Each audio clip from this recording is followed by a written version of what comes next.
Welcome back, South Jersey football fans, to the South Jersey Football Frenzy Show. The Battle of the Beach preview part 2, live from Gillian's Wonderland Pier here in Ocean City, New Jersey. We're joined by, of course, Coach Tim McAneney, as always. Mac, good to see you. Good to see you, Trib. But we have beautiful out here. Yeah, we have a coach who's kind of skipping out on practice right now. Last practice before the season starts, right. Coach Kevin Smith of Ocean City. Kevin, thank you so much for joining us, man. Big weekend, the second year we're doing this. How exciting is it to be back in this event and have this thing going on? Priorities, right? I had to get That's on right. your show. So. That's right. We love it. We love it. But so if the weather holds, it's going to be a great weekend because I know there's a good buzz for the event, and I talked to coaches from all over the area who are really excited, and it's early, but at the same time, I think people are ready for football. Absolutely, Coach. Now, Neshaminy is your opponent. Tomorrow night's a big game, 7 p.m. What do you know about Neshaminy from watching film on them? We touched on them a little bit last week, but from a coach's view, what do you like about what you see on them on the field? Well, they're huge. They're as big as some of the prep teams that we've played, St. Augustine prep teams we've played over the last 5 or 6 years, and they're physical. They're going to try and pound the football.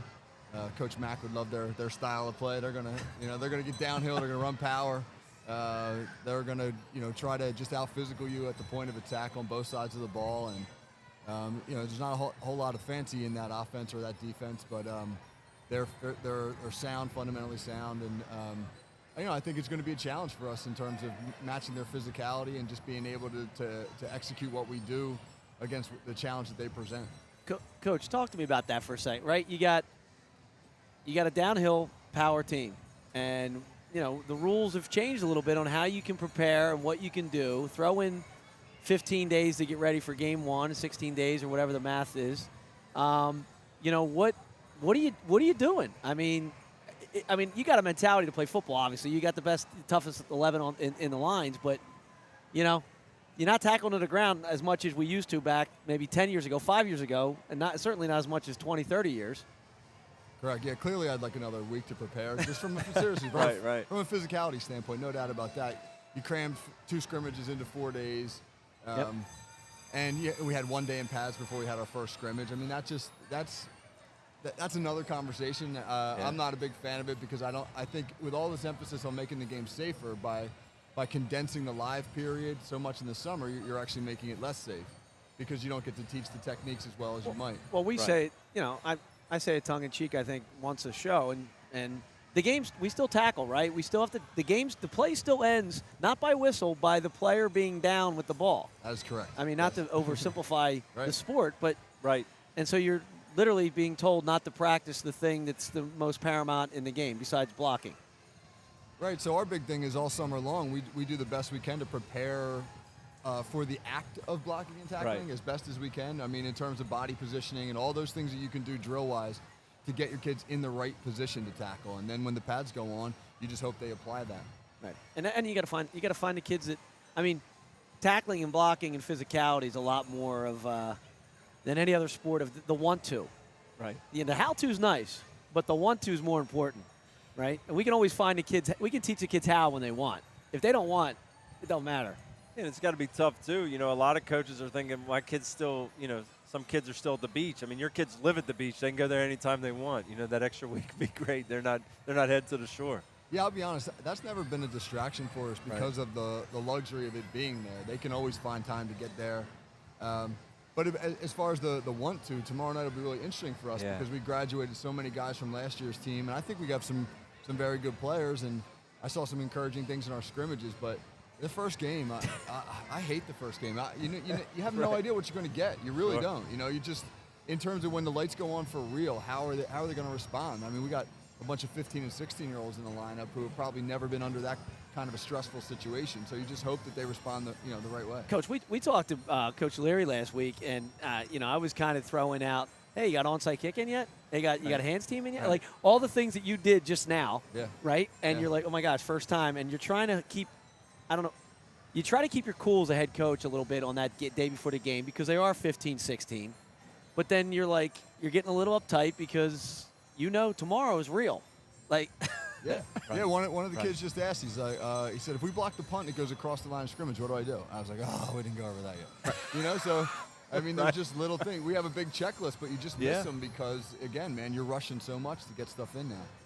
Coach, I do want to mention that earlier today we met some of the folks down in your youth program here, the Junior Raiders. Colleen Reuter, secretary, is on the board with yourself, team mom for the Raiders JV. Dominic Doherty, head coach of the Pee Wee, 3rd and 4th grade, also a board member. Damon Brady, assistant Pee Wee coach, board member. Your guys, I mean, you say, you know, we'll see on Friday night if these kids are ready to tackle to the ground and really bring their pads. But the fact that you're teaching it all the way up and the system you have in place here, thanks to those people and that foundation's got to be special. It's great. I was so happy that they came out. I'm working with Dom and Damon a little bit because my son's on that Pee Wee team, so that's fun for me. It's really funny. I go right from the high school practice to the Pee Wee practice. And you want to talk about bringing it down a notch, you know? I mean, just. But you don't get in trouble for that one getting home late. No, that's true. That's right. That, Mom is thrilled. That's actually. free time, right? Yeah. My mom's like, that mom, son, dad time, and that's all good. I mean, here we're talking about adjusting to like trips and quads, and there I'm like tying shoes and chinning up chin straps. You know? Right. What's our 3x1 adjustment? And you're like, all right, just line it up at that age. Quick question for you. Yes, sir. Is he running a Q? Is he the quarterback, or what are you doing? He is.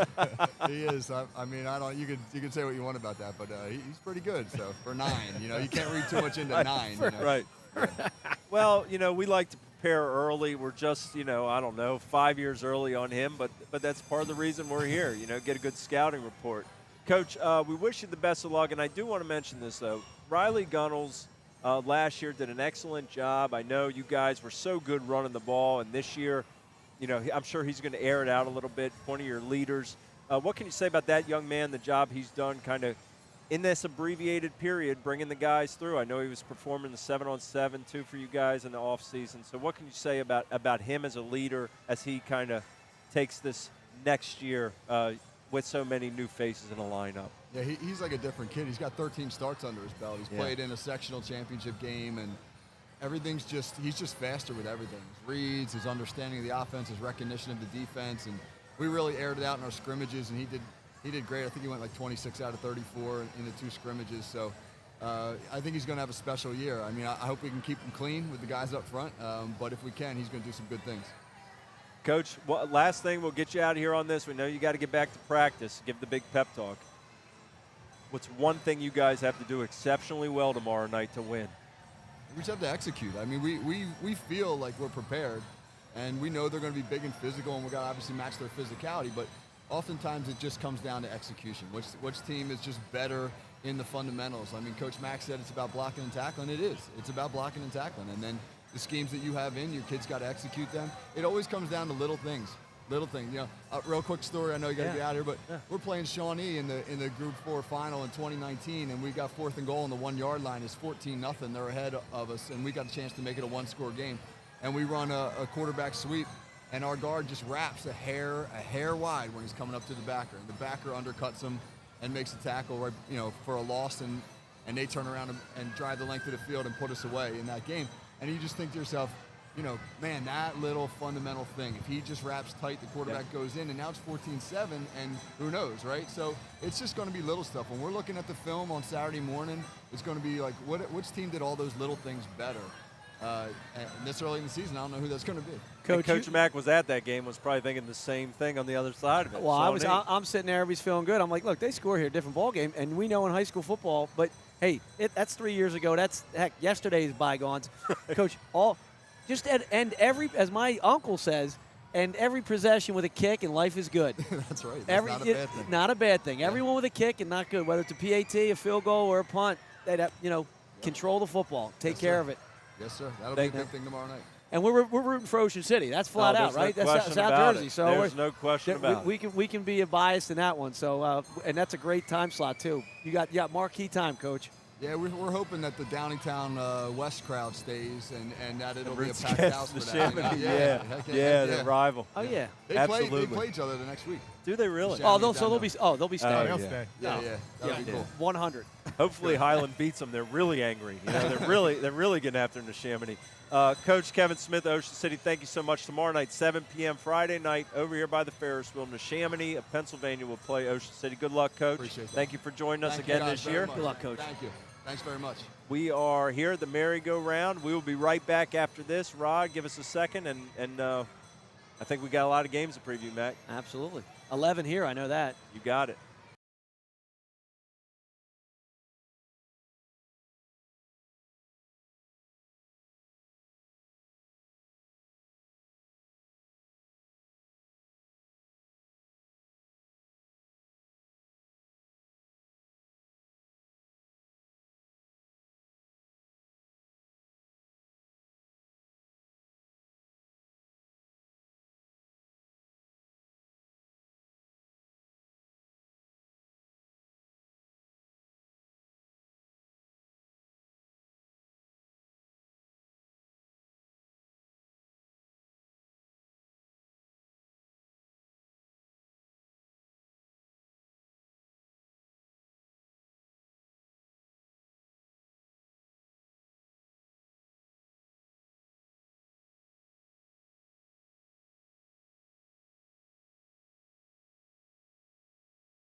Welcome back, South Jersey football fans, to South Jersey Football Frenzy Show as we preview the Battle of the Beach. This is the second part of our preview. We're down here at Gillian's Wonderland Pier in Ocean City, right off the boardwalk. This show is brought to you by our presenting sponsor, the West Jersey Football Coaches Association. The West Jersey Football Coaches Association was established to promote, improve, and unite football in South Jersey. And in less than 2 years, the association's done just that. They created the Battle of the Beach, and they've also dedicated themselves to helping others. Donated more than $20,000 to date to provide scholarships and help those in need. Quick shout out to our buddy Dave O'Sullivan. Spent many days down here in Ocean City. Glory Days Magazine founder.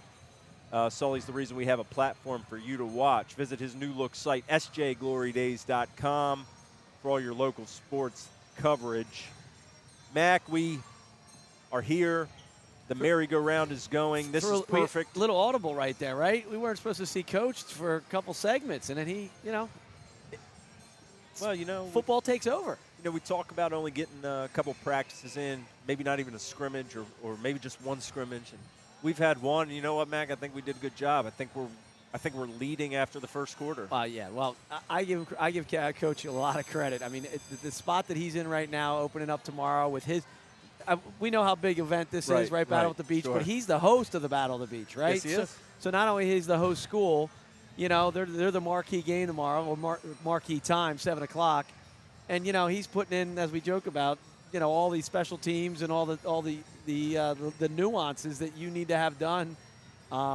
So for him to stop by, I greatly appreciate it. It means a lot to us to have Coach Smith with us, and he helped kind of get the younger kids down here. We had some swag to hand out, some passes, met some of these younger kids. And I do want to mention this, too, in talking to Damon Brady and Dominic Doherty and Colleen Reuter.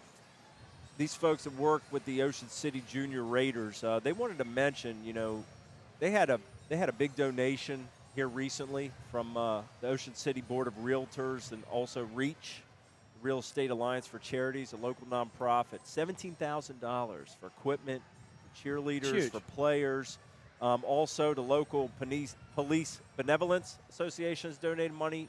Kindergarten to 8th grade, these kids are out playing football. Good luck next week on Saturday as they scrimmage Lower Township. These kids are going to be back here Look, watching. That's where it all starts, man. That's where it all starts. Football's not a cheap game, right? Right. I mean, Right. these things in front of us, the most protective equipment they have in all sports is 300 plus. Right. You know, and we're talking about folks with it today. You don't want people not playing football because they just can't, whether the equipment, don't have enough helmets. Sure. So that's always more important to get that stuff. But, hey, now these kids, they get a chance to watch. I mean, I don't think the high school kids, we would always really emphasize how much these how much the younger kids look up to these high school guys. Right. I don't think they realize it. They're 16, 17, 18 years old. They're thinking, all right, you know, the guys they're watching is on college on Saturday and Sunday. But the young kids, you know, they're sitting on the fence. They're leaning on the fence. And, Yep. and you know, hey, guys, you know, the high school guys, they're watching you, right? They're watching what you do. Yeah, and I remember growing up, I played basketball, but I wanted to play basketball at my high school because those guys, we went to all the games. Like, that was the next level of Michael Jordan. You know, they were the pros to us, man. And to see the kids get excited about football, get excited about high school athletics, it means a lot. And it's a very, very big thing in South Jersey, obviously, that you see week in, week out. It's a pleasure to see it. Community builders. I mean, you know, there's obviously other civic groups going on, but when sports and you can get a community rallying for them, hey, winning's the gravy or the cherry on top. But Yeah. when you get that support system and get a group of kids playing together, doing some good things, which Ocean City has done. Coach Smith has done that. And, you know, it'll be interesting what happens. They're going to play a physical team in Neshaminy. I mean, like, but, you know, they're going to have that. They do a great job, and it'll be fun to watch. You know, Mac, Bobby Isom, Vincent, Big Cat, is one of the best on the line here in South Jersey. He's going to have a big year. I'm glad you're watching, Bobby. Rod is not on the merry-go-round, but how about this view and how about this setting?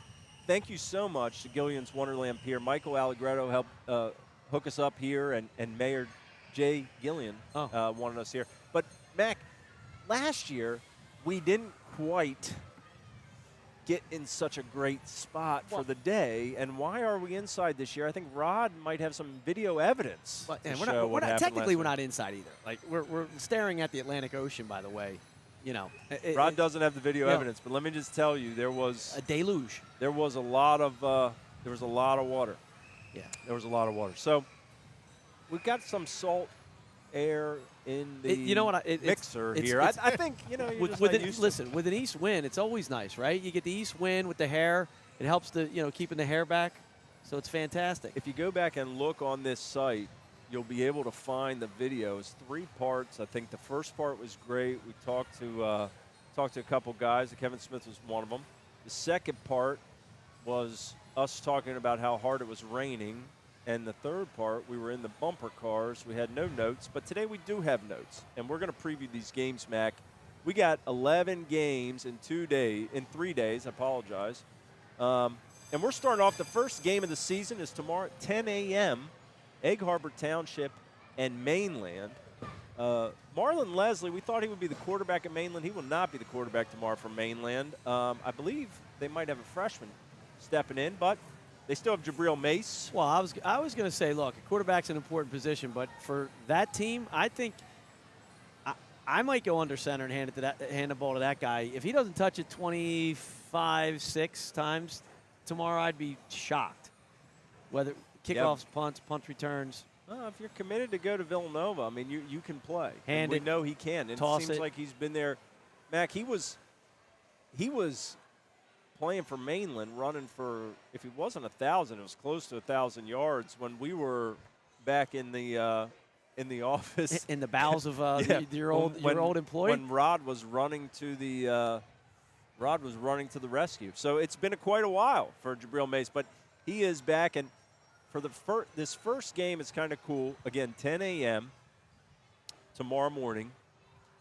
We are guaranteed to have a new school get in the hat list. I've not covered EHT nor Mainland in a football game in my time in South Jersey, so I'm excited to see which one of them becomes the first. There's not many teams you haven't seen in South Jersey, and I'm shocked because I know one of their assistant coaches is pretty, friend of the show, friend of the program, as they say, and he's a Mainland graduate. So you're going to get a chance to see coach and And Coach Clive Folsom, coaching the offensive line, and he is he and Nancy. Thank you so much. You give me a spot to crash. But yeah, I've seen Clyde and West Effort get it a number of times, and even Cedar Creek Tim Watson, I think, got it once. But it'll be exciting. And Derek, yes, the games will be streamed. You look for links tomorrow on the West Jersey Football Coaches Association's Twitter. It's at WJFCA 2020. They will be on a game delay, those games, so there'll be a game behind it. But they will be streamed. We see all the comments. Quentin, I talked about Bobby Dwayne is coming down again this year, a couple days. Anthony's always in here. You guys are the best. We love you. And we're excited to get this thing started. It's good that they're on it. It's August. It's early August, and they're on watching preseason football stuff, preseason football coverage, because it starts, as we know, tomorrow. Starts tomorrow. At 1 p.m. tomorrow, we have a matchup that would have been the state championship last year had there been one. Salem and Cedar Grove, two Group 1 powers. Ja'Kai Coates, Amari Smith, Mr. Bundy. The sky's the limit for the Rams again this year. They bring so much back. They're big, they're fast, they're physical. This is a tough test to start. This one's going to provide a pretty good portrait of what Group 1 is going to look like down the line. And we're not saying Salem's necessarily going to be there, but Salem is at the cream of the crop level for South Jersey, and Cedar Grove traditionally is for North Jersey. So in this first year of kind of the Berlin Wall coming down, Mac, and folks what's who on the other side of that wall? Well, The folks who haven't seen much Group 1 football, they're going to show up at this game and go, how is this Group 1 football? And just so folks know, Group 1 goes by not how many good players you have, but how many students you have in the school. Oh, there's no question about it. Salem and Cedar Grove have a lot of dudes that are going to show up and play some good football, and it's very impressive. And as you said, it could be a preview, and it would have been last year, and both teams, good squads. Well, Mac, Salem up front, I mean, if you just took their lines and looked at them, you'd say Group 4. Group 5. I mean, in today's football, Group 4, Group 5. Well, yeah. Group 1. Each. Right. They average, what do they average? 270, 80, 270 across the front? They're pretty big. I don't know. We'll have to ask Coach Wright. That game is at 1 o'clock, and then at 4 o'clock, Highland and Downingtown West, another South Jersey PA matchup. Coach Brian Leary of Highland joined us last week. If you missed that, go back and find that episode. He was great. He did a great job. Look, they got a lot. They got Leary at quarterback. That's a good thing. Angelo Rodriguez at running back. John Small's going to blitz. Their defense always going to be strong. Highland has a lot of high expectations. They're in a loaded Group 3 this year with Delsey, Cedar Creek, East Side, Camden High. I think Burlington Township still Group 3. A lot of really good, teams there. And Brian talked about that. Yeah, I mean that's why he was excited to get this going for his squad. You got a perennial power in Downingtown West. They travel well as a fan base. They'll be down here. They'll be packing Ocean City to go see them versus Highland. And as you said, Johnny Small, I'm sure he'll be bringing more than a couple through the gaps. And and that's hard to pick up early in the season, right? Your blitz pickup, your protections, and all that. So.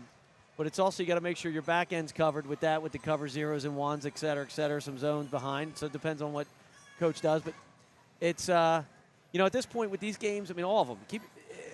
We're going to talk later about, do you go inch wide, mile deep, and what you're trying to do early in the season, game one. And sometimes guys try to do a little too much instead of doing the things you need to do right, i.e., control the football, take care of the ball. Highland's a team, and I look down our slate here. I'm looking at Highland. I'm looking at Delran. I'm looking at Washington Township. I'm looking at, maybe not so much the last day here, but teams that can really want to jumpstart or take this platform of these games and think, guys, look, we've had success. We have a good team. This is where we want to be. Coach Schatzman in Washington Township told me that this morning. This is the type of event we want to be a part of, and we're here for a reason. So when this thing continues to move forward year after year, this is, it's a big deal. I mean, if your Lenape squads were here, well, what do you go in the locker room and tell these guys? Guys, look, where else would you want to be? Well, 100%. Look, and then the compound of the fact that the game's their opener. And, right. teams typically teams, you can play that opener in a parking lot, and they're ready to go. And if they're not, they shouldn't have the pads on. But then you couple the fact with this setting and the hype around it, and the 11 games also going on, and et cetera, et cetera. Teams, they travel, they know they're getting seen by other folks. A lot of these programs bring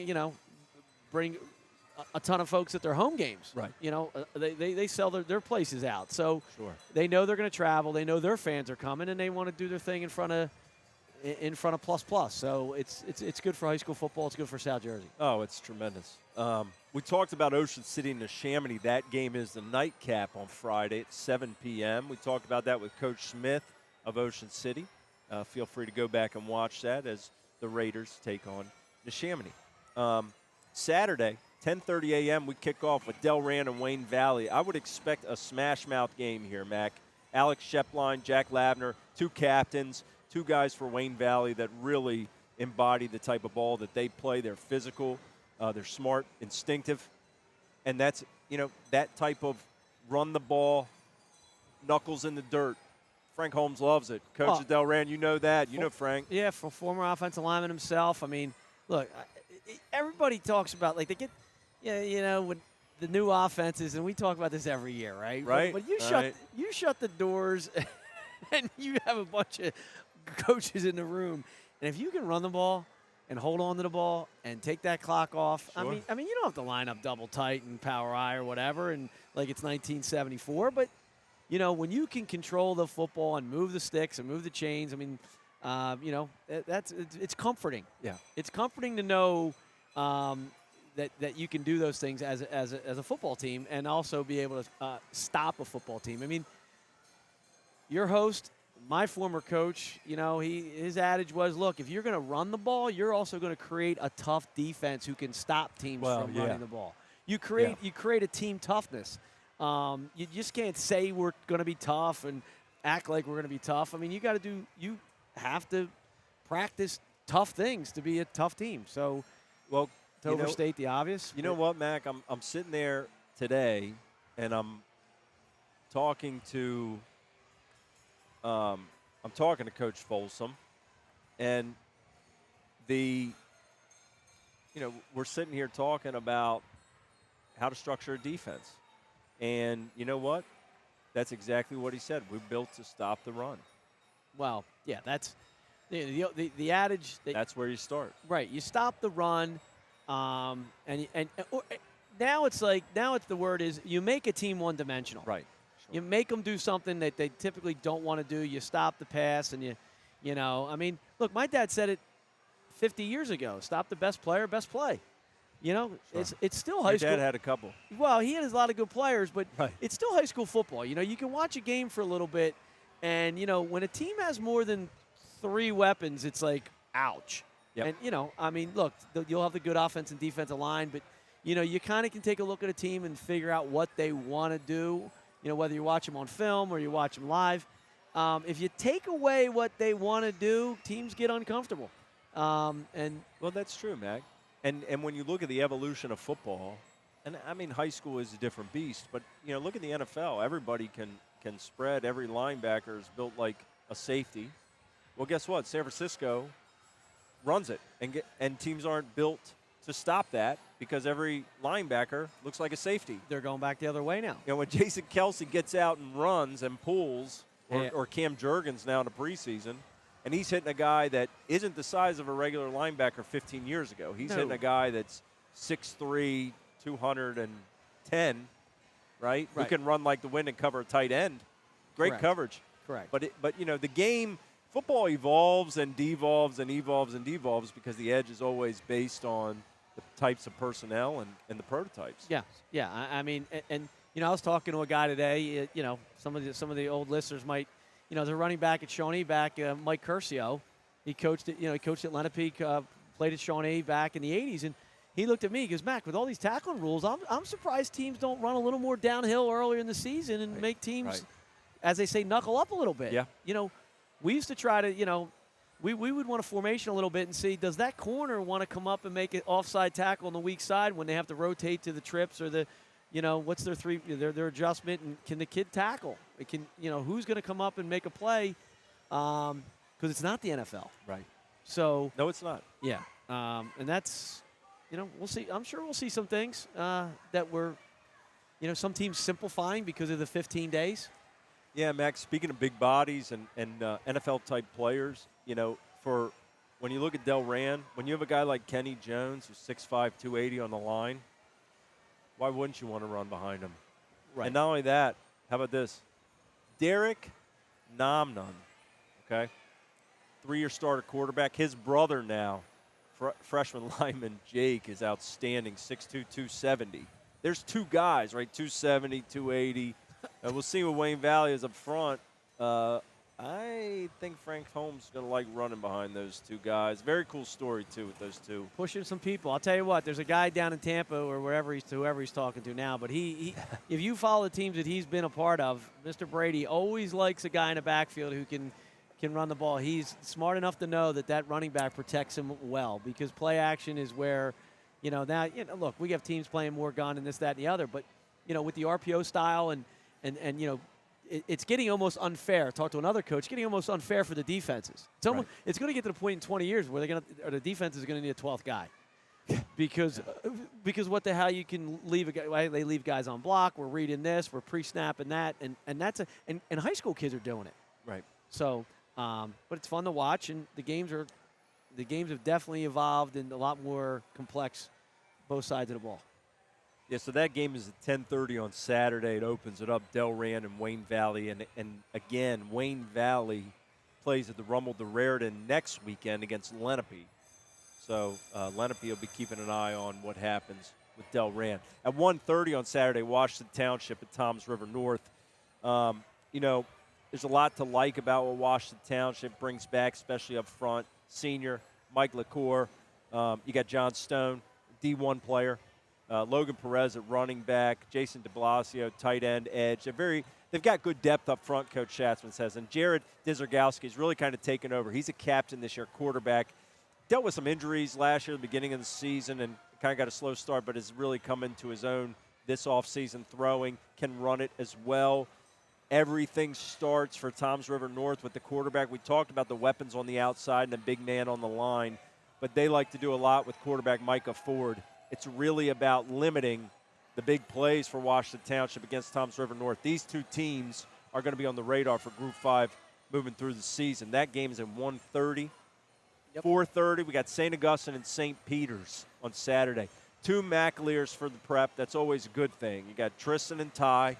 You got two of the best players up front in South Jersey in Big Cat Isom and Robert Adamson, senior. Guys are going to be getting the job done.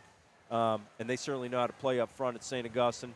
Senior wide receiver, defensive back, Nasir Christmas, a major difference maker. Christian Kalat, another upperclassman, can really play at the linebacker position. I think he might have had a knot of the week last year at linebacker, didn't he? Yeah, he did. He had a pick six. Yep. Oh, yeah. He did a great job. The Marauders in Jersey City, perennial candidates up north. They're led by 6'2", 220-pound safety Jaden Bonsu, Ohio State commit at safety, and their quarterback is going to Maryland. Maryland. Yep. Surprising matchup. Well, surprising. I commend both programs for setting this up and Sure. saying let's do this. I mean, this is parochial A or Group 4. Excuse me, I'm dating myself with the parochial A, but you got Group 4 powers right here, parochial, non-publics, and they're getting after it early in the season, 4:30 on Saturday. So that's huge. All right, 7:30 p.m. And again, that was at 4:30 p.m. Saturday, St. Augustine and St. Peter's Prep. 7:30 p.m. you got Red Bank Catholic versus St. John Vianney. Red Bank Catholic is loaded with talent. Them and Toms River North are probably the two best teams preseason in the Shore Conference, I would imagine. Look, they really demonstrated their firepower in this event last year when they beat Timber Creek. Look for the Caseys to have more of that top-end ability this year. Defending non-public Group B champs. They have all Shore honorees back and running back strong safety Sabino Portella and receiver Najee Rahman.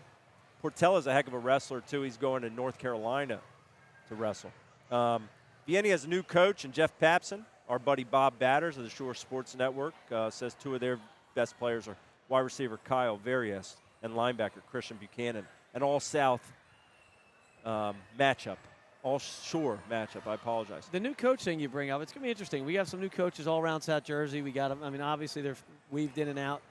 First game, new coach, new staff. I mean, it's always, about procedural. I mean, even the guys who've had a staff, for X amount of years that have worked together, getting through those communication things throughout the season or throughout the game, no doubt. On making sure. So that'll be interesting finding, some of those schools that, have the new guy at the helm and how that rolls for the, week one. So that's a nightcap on Saturday, St. John Vianney against Red Bank Catholic. Sunday morning, speaking of new coaches, Bert Ayala takes over at Millville for Dennis Thomas, who's now at Rutgers. Dennis, we know you're probably watching. Hope everything is going well up there on the Raritan.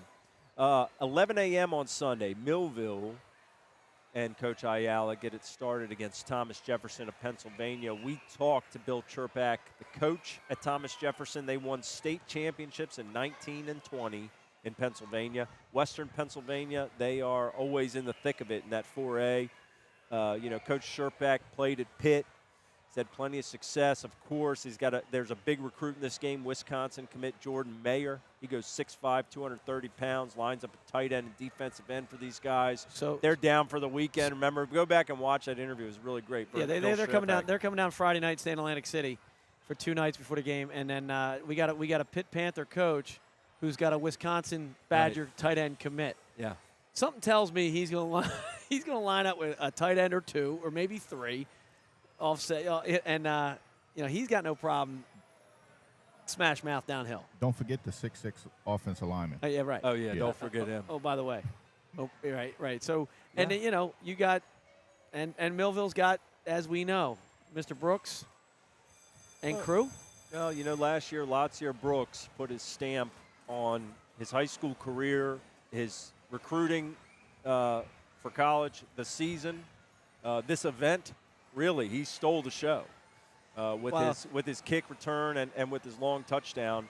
That was really different. And looking back at it from Millville, they go on, they win a championship, and he announced his presence right away. So he comes back this year. Last year he wore 17. Yeah. If you're looking for 17, I don't know who's wearing 17 for Millville this year. Probably some. But they got big shoes to fill. Probably some other fast freshmen that's coming in. Yeah, probably. Brooks is wearing number 1. So if you come here and you're looking to see who is Brooks and what does he look like, if you can't tell by his the cloud of dust behind him when he's running down the field, he's number 1. Right. I was just going to say, if you watch the Millville game and someone has to tell you what number the kid is, you haven't been watching Millville games. Yeah, no, that's true. He can show up with no number. He'll be fine. Yeah. You got Mr. Zamat back there, quarterback. Yes. He's taken over the offense here. Well, that'll be interesting too, right? Yeah. You've had 2.5-year starter. Graduate with winning it all last year. So that will be as they say, a lot of talent, a lot of kids, a lot of guys who can cause a lot of problems. And there's one football, but Millville knows how to share it. They've shown that. Yeah, that really is quite a matchup this year. And the Millville Union game was so good last year. Millville's kind of been they're representing South Jersey in a big way. That game is Sunday at 11 a.m., followed by, at 2 p.m., Cherokee and Holy Spirit. Spirit has some unknowns, right? New coach as well, but as we said last time, Charlie Roman, A.J. Russo still on staff, right down the street here. Gavin Roman, 2-time hat guy, excellent player, tough, gritty. Robert McDevitt, great. They'll get good quarterback play out of Mr. Burns. Spartans love being the underdog. They love playing spoiler. That's kind of the role they find themselves in on Sunday because the hype train for Cherokee is going, right? They've played well in their scrimmages. They got Bam Berea. I've heard great things about the way Cam Birdie has been performing. Ryan Benner at quarterback. They've got some dudes. They're always going to play well up front. Well, look, Cherokee comes in here. They feel like this could be a good season. And not only that, we're going to talk about this in a minute, Mac. State semifinals are at Cherokee. I've heard it. That carrot for Cherokee right in front of the cart is pretty big. Then, not to mention last year, they were not too happy with the way things ended. No, but look, it's interesting with Glatzy and the coaching staff that's been there with Cherokee. They changed their look on offense a couple years ago, 4 or 5 years ago. And when I Right. say look, I mean, if you watch them on film, the 5 cats or 6 guys, they're still doing the same thing they've been doing up front, right? They'll still bang you with that trap, and they'll Right. still but now they spread you out a little bit. You got Birdie on the outside, Bender, and Bam's going to get Bams. I mean, Yep. I mean, they have no problem. He rattles off some runs, and you first got to figure out how to stop that guy. And if you're going to put 8.5, 9, how much can you put in the box, Rod? When Cherokee's going to still run 3x1s and tray and spread. Well, you're either going to go man or you're just going to try to zone it up. But if you do that, they're going to run the ball straight at you. Right. So it's Conspirit and yeah, right. Conspirit. Do they got enough matchups in man? Right. I mean, and there's some man beaters, and I know the guys in Glatzy and crew. They know some things to dial up. And look, they're not going to be the long shots. I mean, they're not throwing 9s over. They'll kill you with snag and they'll throw it. They'll keep doing it. So Yeah. And defensive. What does the defense look like for them? And that's kind of has been the pain point the last couple of years. Yeah. At the end. And so, Cherokee is right there on the tip of everybody's tongue basically this season. I'm looking forward to seeing them play. And I think it's great we're having those state semifinals at Cherokee because we're going to get to see every game from the bowl. We might have to move the merry-go-round to Marlton. Absolutely. We should be doing shows live from there. We got to talk to Coach AD Agnew about parking too. That place is going to be jumping. We'll find a spot. Yeah, I have some early suggestions on how to fill that. Yeah, we'll figure it out. Right. Max got you covered, Scott. So that is at 2 p.m., Cherokee and Holy Spirit. And then I think this is at 5 p.m. I think I put 4 here. I think it's at 5 p.m. on Sunday. The final game of the Battle of the Beach is Cedar Creek and Edison. Billy Smith, a quarterback, first-year quarterback, looked great in the offseason. They had a lot of positive momentum. We talked to James Melody, the coach, in last week's episode. Feel free and go back to that to see what he had to say. Things were going great. Then they ran into that Cherokee team in scrimmage, and a lot of people, Rod included, were there, and everybody was so impressed with Cherokee. But I would think Coach Melody isn't too upset that was what happened in that scrimmage, to be on the wrong side of that lopsided thing, because that's an awfully good teaching point. You come kind of recenter the focus. That's what I kind of took from it, was that they kind of needed that. You coming in off of a state championship run. Right. You're feeling yourself. All the publications are putting multiple guys into the publication. So you come out there, you're kind of a little lackadaisical. You're reading your stuff. And they're reading their stuff. Yeah, they kind of needed it a little bit. They're watching our show. But we're not coaching them, or we're not their moms and dads. We're just calling how we see it. If they play to potential, but here's the thing: these are still, as Coach said in the beginning, they're still 16 and 17-year-old kids. Right. They get excited. Sometimes they get a little full. But I will tell you this too: when you're in those situations of, as a coach setting up those scrimmages, there's a little. If you can set the method to the madness of that first scrimmage, we're going to try to get a lot. Used to be we're going to try to get a lot of plays in that first scrimmage. Right. And then you hope you get punched in the face in the second scrimmage. Right? Like you hope that bus ride home, kids are thinking, "Wow, we stink," and then you get better, and then that third scrimmage you clean it up because it's usually game style, 1/2, et cetera, et cetera. Now things have been condensed a little bit, but to your point, Mark, they're gonna. I'm sure after that Cherokee scrimmage, they said, guys, if you want to be who you think you are, you better show up. I'll one point to that. I don't really see anybody else punching them in the mouth the way that they got punched in the mouth. That was a real wake-up call. In their group, they really won't see that type of offensive line. Right. The wave of linemen that are coming in and out. Right.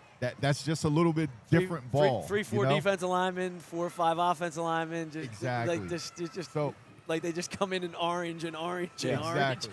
Right. Cedar Creek had guys just pretty much playing on defense Right. and walk on the other side of the ball Correct. and line up again Yeah, while another sure. wave of guys are Sure. coming in. So it's a 100%. little different football going up. And, Yeah. and Well, that's you what know he wanted. That's what Coach wanted. Yeah. I mean, he's like, all right, you guys want to, you know, we got to play. You got to play the Chiefs. Let's go see. Sure. You know. And you know what? When you look at Cedar Creek and you look at what Coach Pagic was saying in our comments last week about how Coach Melody's practices are about as physical as they get. Right. It's serious. Guess how serious it probably was after that Cherokee Oh, scrimmage. yeah. Like, guys, we pride. It's not just like any other team, right? We pride ourselves on being physical, and we just got it run down our throat. So let's get back to the. This is not a thud drill, right? Let's get to the ground and see. Well, I'm going to date myself here, too, on the flip side of it. You got an 1985 guard in Brian Glass That's right. who's coaching that Cherokee team. That's right. And I'm sure he told his kids, hey, guys, I know you watched that show with those guys on there, and they told you how physical Cedar Creek is. Let's show up. All you got to do is walk in that locker room, walk in that Cherokee weight room, and walk down that hall a little bit to smell the success that place has had. You know what? Coach Pagic, his son's on Cherokee. Yeah, well, he's on the. He might be the president of the Booster Club.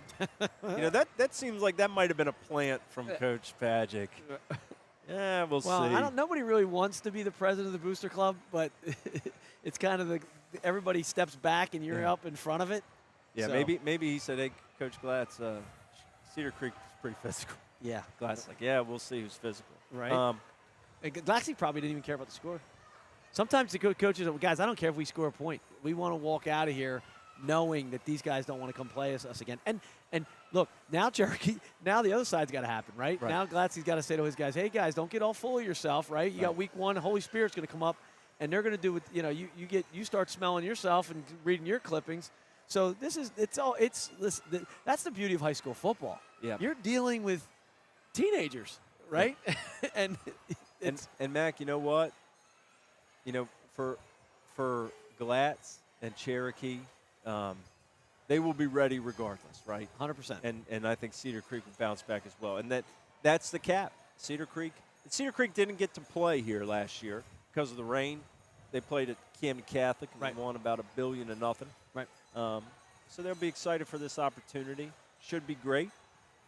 We do have some other games in South Jersey. Let me just run through them real quick. On Friday, Kip Cooper Norcross Academy has a varsity team. They're not in the West Jersey Football League yet. They're at Newark Collegiate. Woodbury is at Maple Shade. The Herd had a big year last year, win the championship. Pennsgrove is at Burlington City in a Group 1 matchup. Coach John Emmel, who is the president of the West Jersey Football Coaches Association, won't be here tomorrow night during the night games. He will be in Burlington City. Pemberton at Paul VI. Notre Dame at Hamilton. Hamilton's a team to really look for this year, bring a lot back. Good running back. Always good running back at Hamilton. Right. We tough teams that we always talk about. Yep. Oakcrest. High expectations for Oakcrest. They're at Vineland. Timber Creek is at St. Thomas Aquinas. Shalleck is at Gloucester. Shawnee at Northern Burlington. I know you'll be there, Mac. Clearview at Cherry Hill West. Williamstown and Rancocas Valley. And Burlington Township and Moorestown in a Burlington County matchup. Kensington of Pennsylvania at Collingswood. So Mike McEwen, who is second in command for the West Jersey Football Coaches Association, he also will be playing. Saturday, we have a few games as well. Camden, high expectations for the Panthers. They are in Ohio against Chardon of Ohio. Bishop Eustace at Spotswood. And Mastery Charter, another academy in the city, charter school in the city in Camden, is at Somerville. They are also playing varsity this year. Coach Troy Still and company. Yeah, so not only the 11 that we have at this place, I think you listed 10, 12. I mean, there's 24, 25 games opening up. It's just not a couple teams that are going week 0. Yeah. I mean, there's only a handful that aren't going week 0. Right. Right? I got some friends on some week 1 openers. Yeah. And you know, in thinking about it, Mac, if everything goes according to plan, you go through this week. Okay, next week you have Labor Day. There's games Thursday night, Friday night, Saturday, and then you got games at Rummel the Raritan, 3 games on Sunday. If all goes the way it should be, I'll have seen 17 games by the end of next Sunday night. 17 games. We can't say 34 teams because there's some dupes there, but I'll say Yeah. you'll have seen 28 teams play football by next Tuesday, the Tuesday after Labor Day. You'll have a pretty good idea what's going on in South Jersey. I'm going to try. We're going to have this excellent event. It's going to have some great games. Let me give you the schedule one more time. Friday, 10 a.m., Egg Harbor Township and Mainland. 1 p.m., Salem and Cedar Grove. 4 p.m., Highland and Downingtown West. 7 p.m., Ocean City and Neshaminy. Saturday, 10:30 a.m., Delray and Wayne Valley. 1:30 p.m., Washington Township and Toms River North. 4:30 p.m., St. Augustine and St. Peter's. 7:30 p.m., Red Bank Catholic and St. John Vianney. Sunday, 11 a.m., Millville and Thomas Jefferson of Pennsylvania. 2 p.m., Cherokee and Holy Spirit. 5 p.m., Cedar Creek and Edison. We can't wait for this experience. It's been a great, great time here tonight. We're so grateful the city of Ocean City and the high school have been so good to us and to the Coach Association. And, you know, this is the second year. It feels like really like the 10th year. I mean, things are really, really moving along here, and everything has been tremendous. Again, Mayor Jay Gillian, thank you so much for letting us use this facility. Michael Allegretto hooking it up. I want to thank the guys who sponsored the show tonight, the West Jersey Football Coaches Association, right here. Right here? You got it, right here. Look, back to back. Coach Emmel, Coach McEwen. They want to thank the city and high school as well. You can buy tickets, I think, up until midnight tonight at gofan.co and search Battle of the Beach. Follow the Twitter account all weekend at WJFCA 2020. But you can get tickets at the gate as well. Remember, it's $10 for day pass. That's a steal. 10 That is a steal. 3 games for $10. We'll be back to our usual schedule next week, Wednesday at 7 p.m. from Studio B. Rod, thank you so much for everything you did today. We got this thing whipped up. Again, a little bit of salt in the air. A little moisture. Yeah, a little moisture. Getting on location. Yeah, but this Rod is fun, doing his man. thing. Oh, absolutely. Hey, look, salt in the air getting in the Keys is a lot different from what got in the Keys last year. I'll take that. I'm going to take all the equipment home, put it in some rice, make sure we're good to go. But at least everything is still turning on. It's still working. No water dripping out of it. We're still here. Now, there's a couple things. We got to talk to Emmel and McEwen how they can't figure it out. Why are they playing Friday night, not down here, or not, or not being able to attend here. So, but I'll have that chat off camera with those guys. Maybe they're ADs. But look, Ocean City, right? Something tells me I'm T-minus 20 minutes from some pizza, some popcorn, and some ice cream. Yeah, I mean, you've been fidgeting more than usual. I think it's because you want some pizza and ice cream. I saw the Johnson's popcorn Tracy had earlier, and Ray even came down to see us. But a special thanks again to Dave O'Sullivan, who puts us here, SJ Glory Days Facebook page. He has his website, sjglorydays.com. Rod, of course, Studio B is where we'll be next week, and we'll have the Hats Off podcast the weekend after Labor Day every Sunday morning as well. He makes it all possible with the D2 Sports Network. He and I have been here since, I don't even know what time, Rod. About 2:45. Yeah, about 2:45, and setting things up, meeting with the Junior Raiders of Ocean City. It was a pleasure. Thank you so much to those folks for coming out, and Kevin Smith for joining us earlier on the show, the head coach, Ocean City High School. Football season is here, folks. This is Christmas Eve. It doesn't get any better than when that ball goes up in the air, and I still get the goosebumps. Well, I know you do. Yeah, well, the kids. I know Rod does. We all love it. The kids aren't sleeping tonight, which is okay. They slept well last night. We used to say night before is the best, most important, and take care of. I'm hoping. Again, I brought up my uncle earlier. I bring up my dad now. Keep it keep it simple. Stupid. Because in this, some guys in these venues want to be, trying to show or do too much. I mean, some of these teams have had 2 to 3 weeks practice. Right. Yep. You can win 2-0. 7-6, 14-12, whatever. There'll be some 28-0, 35, 28s, but at the end of the day, do the little things right. Procedural, you'll be watching the procedures. You don't want to be first and 15. You don't want to, count the teams that have the fumbled snaps, the procedural type stuff. I mean, sometimes they end up on the short end of the stick on these things, especially early in the season. We appreciate our fans who are here every week and have been for a while. Guys, be sure to share this out and be sure to follow us along all year. The first year with public state champions in New Jersey, it is going to be a special ride. I cannot wait. We will be at Rutgers wrapping things up before we know it on the entire season, and we'll think, man, I wish I could go back to that sea air, that salt air. We're in front of the merry-go-round here, and in 2022 will be a merry-go-round in New Jersey football. There you right? go. It's gonna end pretty cool at Rutgers. Yeah. There's Dennis right there, OBG and Ram Gang for life, he says. He's a little bit biased, but he's picking the home teams. Good luck, South Jersey. Good luck this weekend to all our teams in action.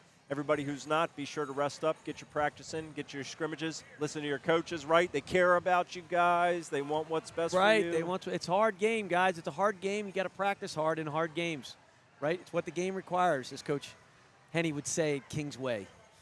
King's Way. Thank you to the West Jersey Football Coaches Association. The Battle of the Beach, we will see you tomorrow morning, 10 a.m. as the season kicks off. Rod Self, Tim McAneney, Mark Trible from Gillian's Wonderland Pier in Ocean City. Try to get some sleep tonight because it is going to be a long and fun